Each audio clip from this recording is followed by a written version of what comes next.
Hello વિદ્યાર્થી મિત્રો, આપ સૌનું આપની યુટ્યુબ ચેનલ પર હાર્દિક સ્વાગત છે। તો આજે હું તમારા માટે લઈને આવી ગઈ છું ધોરણ 8 વિષય ગણિત, તારીખ 8/10/2025, જિલ્લા નગર પંચાયત સમિતિ પ્રથમ સત્રના પરીક્ષા ઓક્ટોબરના પેપરની સંપૂર્ણ સમજૂતી કે જે તમારી ગણિતની પરીક્ષા માટે ખૂબ ઉપયોગી થવાનું છે। તે પહેલાં તમે જો આપણી ચેનલને લાઇક અને સબસ્ક્રાઈબ ન કરી હોય તો જરૂરથી કરી દેજો। તો ચાલો આપણે આ પેપરની સમજૂતી મેળવીએ। તો આપણો પહેલો પ્રશ્ન છે કે -3.4 પંચમાંશ એ ખાલી જગ્યા સંખ્યા છે, તો તે આપણી સમય સંખ્યા છે। 2.3ની વિરોધી વ્યસ્ત સંખ્યા એ ખાલી જગ્યા છે, તો તે થશે -10/23। 2/9 અને ખાલી જગ્યા પરસ્પર વ્યસ્ત સંખ્યાઓ છે, તો વ્યસ્ત સંખ્યાઓ તો તે આપણી પાસે થશે 9/2। એના પછી ચોથો પ્રશ્ન છે -3/4 વત્તા -3/4, તો તે આપણી પાસે થશે ઓપ્શન ડી -3/2। 0.01નો વ્યસ્ત ખાલી જગ્યા છે, તો તેનો વ્યસ્ત થશે આપણી પાસે ઓપ્શન બી 100। 0.6ને p/q સ્વરૂપમાં લખી શકાય કે 6/10। 1/4 અને 1/2 વચ્ચેની સમય સંખ્યાઓ 3/8 થશે। એના પછી આઠમો પ્રશ્ન છે કે બે સમય સંખ્યાઓનો ગુણાકાર એ ખાલી જગ્યા સંખ્યા જ હોય તો તે સમય સંખ્યા જ હોય। કોઈ પણ ધન સમય સંખ્યાનો વ્યસ્ત તો તે ધન જ થાય। -1નો વ્યસ્ત તો તે આપણી પાસે 1 થશે। એના પછીનો આપણો પ્રશ્ન છે કે માંગ્યા મુજબ જવાબ આપો। તો એમાં આપણો પહેલો પ્રશ્ન આપ્યો છે કે નીચેની સંખ્યાઓની વિરોધી સંખ્યા લખો। તો સૌપ્રથમ આપણો પહેલું છે કે 7, તો 7ને આપણે જો વિરોધી સંખ્યા લખીએ તો તે આપણે -7। અગર જો વિરોધી પૂછે તો આપણે તેને નિશાની ચેન્જ કરવાની, અને જો તે વ્યસ્ત પૂછે તો આપણે એના અંશ અને છેદ બદલવાના। એના પછી છે કે -3, તો તે થશે 3। 3/4 તો તે થશે -3/4। -2/5 તો તે થશે +2/5। એના પછી છે કે કિંમત શોધો। એમાં કીધું છે કે -4/5 ગુણ્યા 3/7 ગુણ્યા 15/16 ગુણ્યા -14/9, તો તે આપણી પાસે થશે 1/2। એના પછીનો પ્રશ્ન છે માંગ્યા મુજબ જવાબ આપો। એમાં પહેલો પ્રશ્ન છે કે x - 5/3 બરાબર x - 3/5 સુરેખ સમીકરણનો ઉકેલ મેળવો। તો તે સુરેખ સમીકરણનો ઉકેલ આપણને મળશે x = 8। અહીં આપણે તેનો ચોકડી ગુણાકાર કરવાનો છે અને xની કિંમત શોધવાની છે। બીજો પ્રશ્ન છે 15 - x - 4 ઓછા 2 y - 9 વત્તા 5 y - 6 = 0 સાદુરૂપ આપીને સમીકરણનો ઉકેલ મેળવો। તો અહીં આપણે આ જે કૌંસ આપ્યા છે કૌંસને છોડી જઈશું અને જે y છે એની કિંમત શોધીશું, તો તે આપણને મળશે 2/3। એના પછીનો પ્રશ્ન છે માંગ્યા મુજબ જવાબ આપો। એમાં પહેલું છે કે 2x - 3 = 4નો ઉકેલ શોધો। તો સૌપ્રથમ આપણે લખી શકીએ કે 2x = 4 + 3 એટલે 7, તો માટે x = 7/2 થશે। એવી જ રીતે પછી છે કે સમીકરણ ઉકેલો કે 2.8 = b/0.3, તો આપણે લખી શકીએ કે b = 2.8 ગુણ્યા 0.3, તો તે આપણને મળશે 8.4। એના પછીનો આપણો પ્રશ્ન છે કે નીચેના પ્રશ્નના માંગ્યા મુજબ જવાબ આપો। પહેલું છે કે નીચેના પ્રશ્નના જવાબ આપો। એમાં ક્વેશ્ચન પૂછ્યું છે કે 12 બાજુઓ વડે નિયમિત બહુકોણના અંદરના બધા જ ખૂણાઓના માપનો સરવાળો શોધો।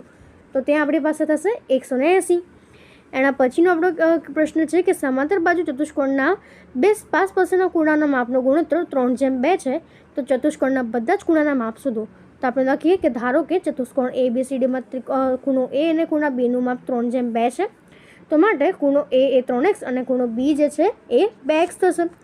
તો હવે આપણને ખબર છે કે બે રેખિક જોડના ખૂણા પાસપાસના ખૂણા છે એટલે પૂરક થશે, તો માટે માપ ખૂણો A વત્તા માપ ખૂણો B = 180, એટલે 3x વત્તા 2x = 180, તો માટે 5x = 180, તો માટે x બરાબર આપણને મળશે 36।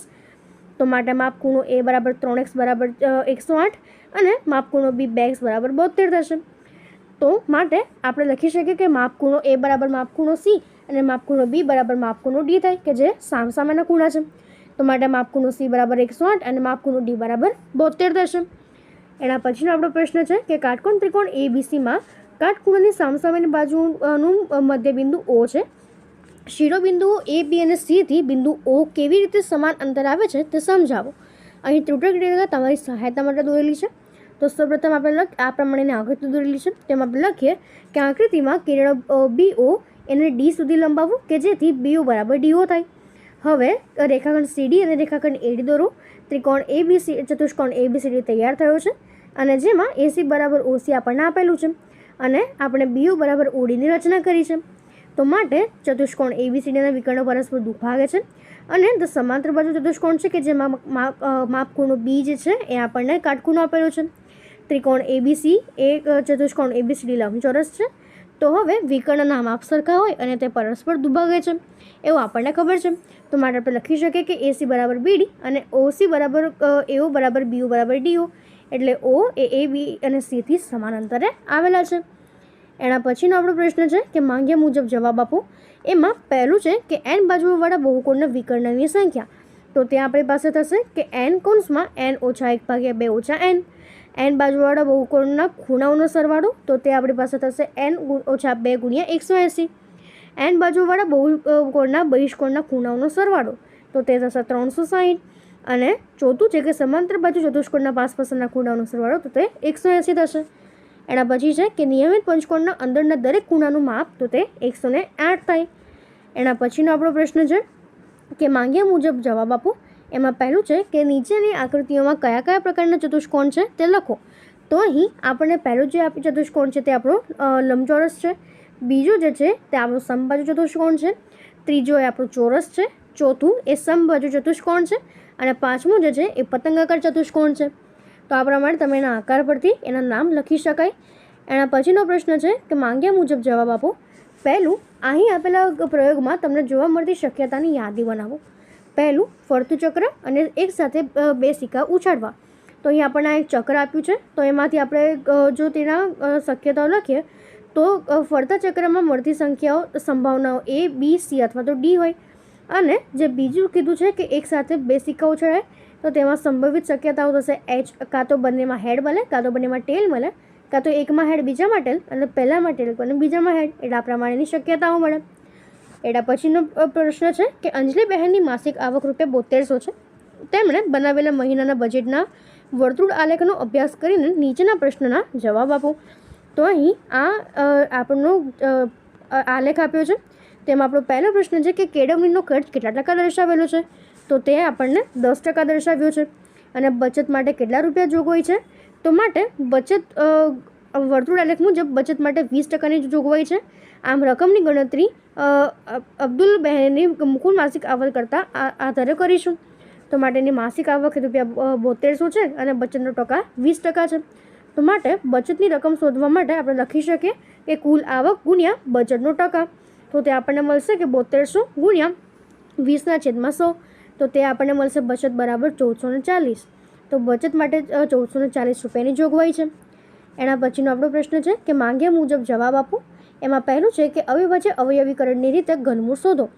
તો સંખ્યા આપી છે 3375, તો તેનો આપણને ઘનમૂળ મળશે 15. એના પછી બીજી સંખ્યા આપી છે કે 5832, તો તેનું ઘનમૂળ થશે 18. એના પછીનો પ્રશ્ન છે માંગ્યા મુજબ જવાબ આપવામાં પહેલું છે પૂર્ણધન સંખ્યા 42.875ના ઘનમૂળનો એકમનો અંક, તો તે આપણને મળશે B બરાબર 5. 1નો ઘન ગુણ્યા 2નો ઘન ગુણ્યા 3નો ઘનનું ઘનમૂળ, તો તે આપણને મળશે ઓપ્શન C 6. 32ની નાનામાં નાની સંખ્યા ખાલી જગ્યા વડે ગુણવાથી તે પૂર્ણધન બને, તો તે થશે ઓપ્શન A 2. એના પછી ચોથો પ્રશ્ન છે કે 1.91/125નું ઘનમૂળ, તો તે આપણી પાસે થશે 1.1/5. એના પછીનો આપણો પ્રશ્ન છે કે ઘનમૂળમાં 3.3 બરાબર, તો તે થશે 1.1/3. એના પછીનો આપણો 8મો પ્રશ્ન છે કે માંગ્યા મુજબના જવાબ આપો. તેમાં પહેલું છે કે નીચેની સંખ્યાઓમાં જે પૂર્ણધન સંખ્યા હોવાની શક્યતા હોય તેની સામે ખરાની અને જે પૂર્ણધન સંખ્યા ન હોય તેની સામે ખોટાની નિશાની કરો. તો પહેલી સંખ્યા જે છે આપણી પૂર્ણધન છે, બીજી સંખ્યા નથી, ત્રીજી પણ નથી, ચોથી પણ નથી, પાંચમી છે, છઠ્ઠી નથી, સાતમી છે, આઠમી નથી, નવમી છે, 10મી નથી, 11મી છે અને 12મી નથી. એના પછીનો આપણો પ્રશ્ન છે નીચેની સંખ્યાનો ઘનના એકમનો અંક લખો. 12નો ઘન, તો તે થશે એનો એકમનો અંક 8. 23ના ઘનનો એકમનો અંક 7. 44ના એકમના ઘનનો અંક થશે 4. અને જે 33 છે એના એકમનો અંક થશે 5. અને એ જ પ્રમાણે 56 જે છે એના ઘનના એકમનો અંક થશે 6. એના પછીનો આપણો પ્રશ્ન છે માંગ્યા મુજબ જવાબ આપો. એમાં આપણો પહેલો પ્રશ્ન છે ઘનમૂળ અવિભાજ્ય અવયવીકરણની રીતે શોધો કે 13824, તો તેનું ઘનમૂળ આપણને મળશે 24. એના પછી જવાબ લખો. ઘનમૂળમાં 1000, તો તે થશે 10. એના પછીનો પ્રશ્ન છે માંગ્યા મુજબ જવાબ આપો. એમાં પહેલું છે કે 49ને 7 એકી સંખ્યાના સરવાળા તરીકે દર્શાવો. તો તેને આપણે દર્શાવી શકીએ કે અહીં જે 1થી લઈને જે 7 એકી સંખ્યાઓ લખી શકાય કે જે આપણે દર્શાવી શકીએ. 121ને 11 એકી સંખ્યાઓના સરવાળા તરીકે દર્શાવો. તો 1થી આપણે 21 સુધીની તમામ એકી સંખ્યાઓ લખી શકીએ. એના પછીનું છે કે નીચે આપેલી સંખ્યાના વર્ગમૂળ તરીકે આવતી સંખ્યામાં કેટલો અંક હશે તે જણાવો. 4489, તો તેમાં 2 અંક હશે. 27225 3 અંક હશે. 2906 અને 25 3 અંક હશે.